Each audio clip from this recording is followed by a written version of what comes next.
really my journey into foster care began right around the age of 10. My mom and dad had divorced just after my 10th birthday and actually after their 10th year of marriage. I didn't see it coming, and so for me it was quite a traumatic event. I was very close to my dad and obviously didn't want to see the family breakdown. But nonetheless, it did happen, and mom had this aspiration that life would be apart from dad, and so she ensued with the divorce, and then we ultimately moved to another neighboring community about 25 miles away. We were starting life over. But it was a life that was very not well planned, not well thought out, I don't believe, on my mom's part. And she had welcomed different men into her life, into her home. And so that created a season of instability in addition to the trauma of the divorce. And then finally, one man made his way into her heart and then eventually stayed in our home. And when he came, nearly every manifestation of violence came in that door with him. And so it was not uncommon to have local authorities involved in our home on it seemed like a weekly basis at points of time, just responding to domestic violence calls. I recall on one occasion taking a butcher knife to bed with me and hiding it under my pillow for fear if this was the night that he would come after me or my sister, who was 5 years younger than I, or even my mom, that I would need to be the protector. I'd need to protect myself, if not my entire family. And so those kinds of things were just perpetuating on and on in our life, and I really didn't see that my mom was able, or she seemed powerless to do anything about that. And then Christmas came of 1972, and even in spite of the divorce, my mom allowed my sister and I to visit my grandparents, my dad's parents. We were very close to them, and I always looked forward to being with them at Christmas and being with them really at any point in time. They were a place of stability and love for me. So this year was to be no different, except that as we were preparing to leave, Wally had said to me, if you go, don't come back. Or if you do come back, the doors will be locked. Well, that was quite upsetting, and I began to cry as a young kid. And my mom pulled me aside when Wally wasn't around and said, don't worry about that. I'll deal with him. You'll be able to go ahead, you and your sister, and be with your grandparents. And so we did. We prepared to go, and we were leaving. My grandparents picked us up, and as we were going out the driveway, it was a U-shaped driveway, as we were going out one side, Wally and his drunken brothers were coming in the other side. And I said to my grandparents, there's going to be trouble. And the evidence of that was manifest the next day. When my mom came to pick us up, it was very apparent that she had been involved in a struggle that night before. First starting with a shiner on her face, and then when we got home, it was evident that there had been a struggle. And Wally was arrested and placed in jail. And we celebrated Christmas with what was left. But I was a little bit at comfort at the time because he was in jail. And Mom had said to me, he won't be back. I wanted to believe her. Life was pretty good when he wasn't at home. I loved my mom. I wanted to be with my mom, but I didn't like all that was going on. And all that was going on was physical abuse, emotional abuse, and sexual abuse. Well, 30 days went by and he wasn't there, 31, 32, 33, but by the 34th day, Wally came back into our home and into our life as if nothing had ever happened.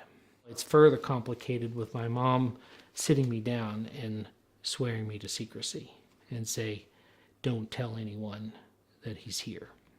Nothing was happening at the moment, but within a relatively short period of time, just a couple of weeks, all the abuse and all the turmoil and all the violence was starting all over again. And one day it just got too much for me to bear, and I knew what I was going home to, and I just lost control of myself and my emotions sitting in the classroom, and I began to sob uncontrollably. I'd even wet my pants. And I got up and said, I can't go home. And being so much out of control, I ran to one person that I knew would hear me, that I believed would hear me what I had to say, and hopefully would protect me. And I ran to the school nurse. And honestly, I did it for one reason. He's not to be in our home. I'll tell somebody what he's doing. They'll go and arrest him, and then I can go home and be with my mom and be with my sister. But I never went home. I never went home that afternoon. And so I was removed that afternoon by then what was called the Department of Public Welfare in Pennsylvania and placed into their care.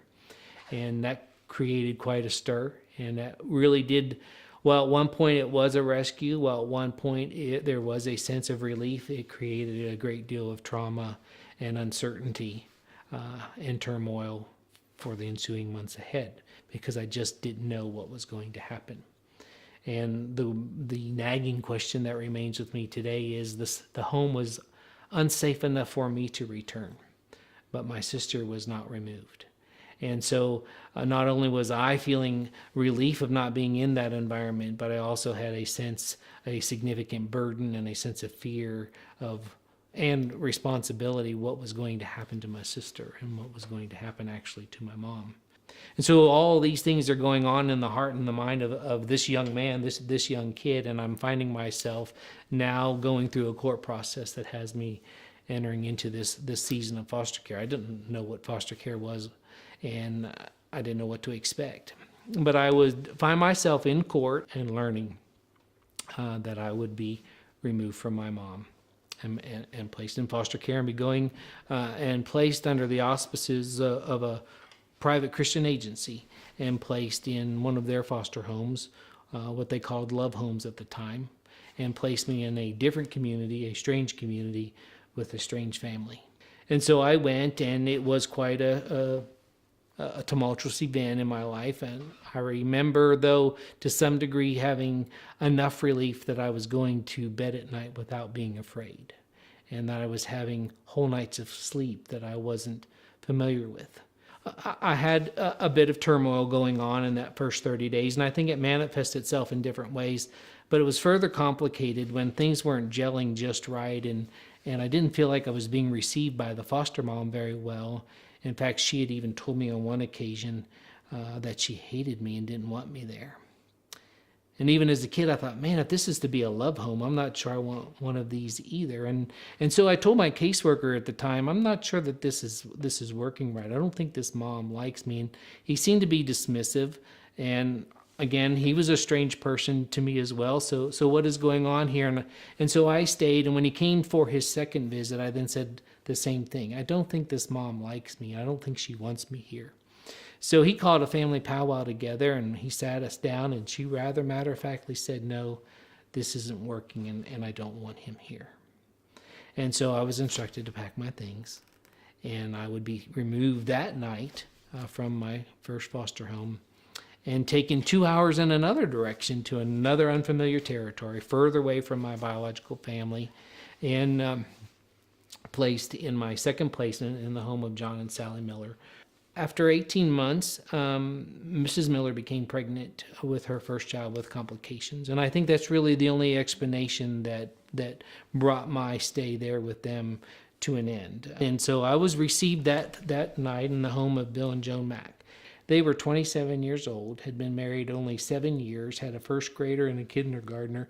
And like other homes, I saw in their home what I saw in others, a Christian influence. Bibles were there.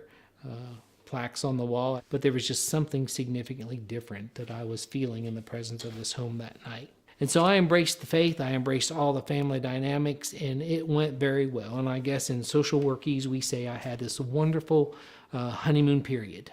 And I think what happened, honestly, after the first year, what is happening here with Mark and this family, because something is not going to last. And I began to doubt that this placement, as good as it was going to last, because history indicated that whatever good I had in the past would not last. And I decided for the first time in my life, I'm not going to be rejected anymore.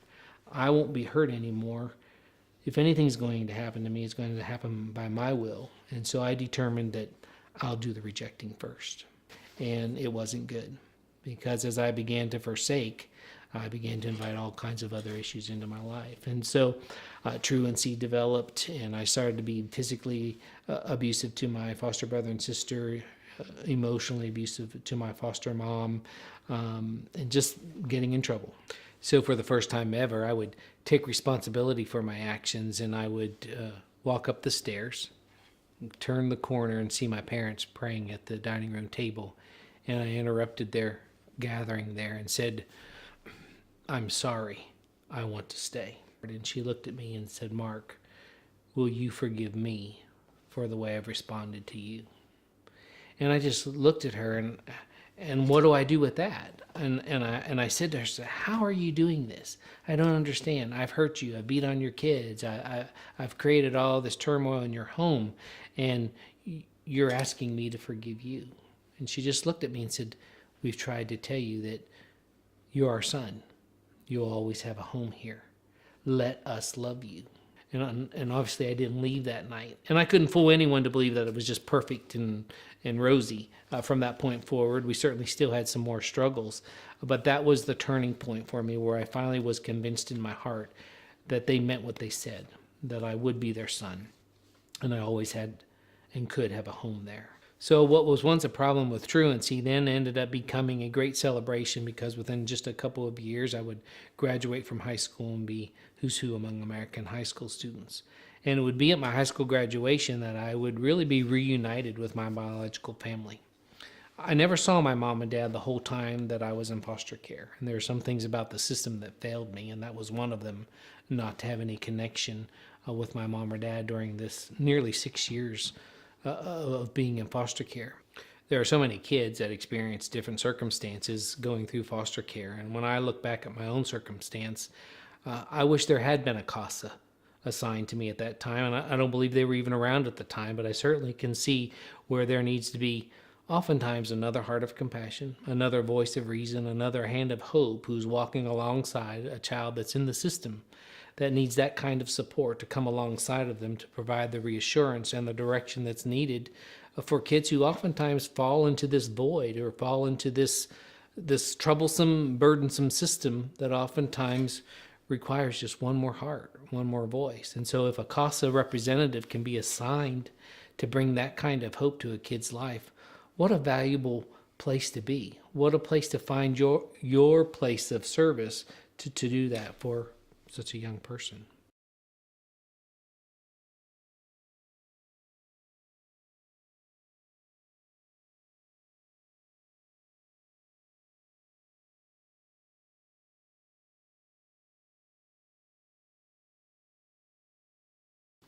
As I think back on my own foster care experience, faith was such a critical component, not just for me, but for my family. They needed faith to be able to walk through this journey. They needed the support of the church to be able to walk through this journey. They were being obedient to their calling. They just didn't know exactly how to walk it out. And so as an adult now involved in this kind of work in this ministry, the church must get involved. And I happen to believe in my own conviction that the church really is the only institution that has the calling and the mandate, and in addition to that, the infrastructure that can match that of the government. So why not take the fortitude and the calling that's behind the church and step right into the midst of the child welfare arena, where there is family brokenness, where there is child brokenness, and be able to live that gospel out in a very tangible, vivid way that says there is hope, there is healing, and it comes through faith in Christ. And we are that faith, and we are that face, and we are that hand of Christ that can bring this kind of restoration to a young person's life.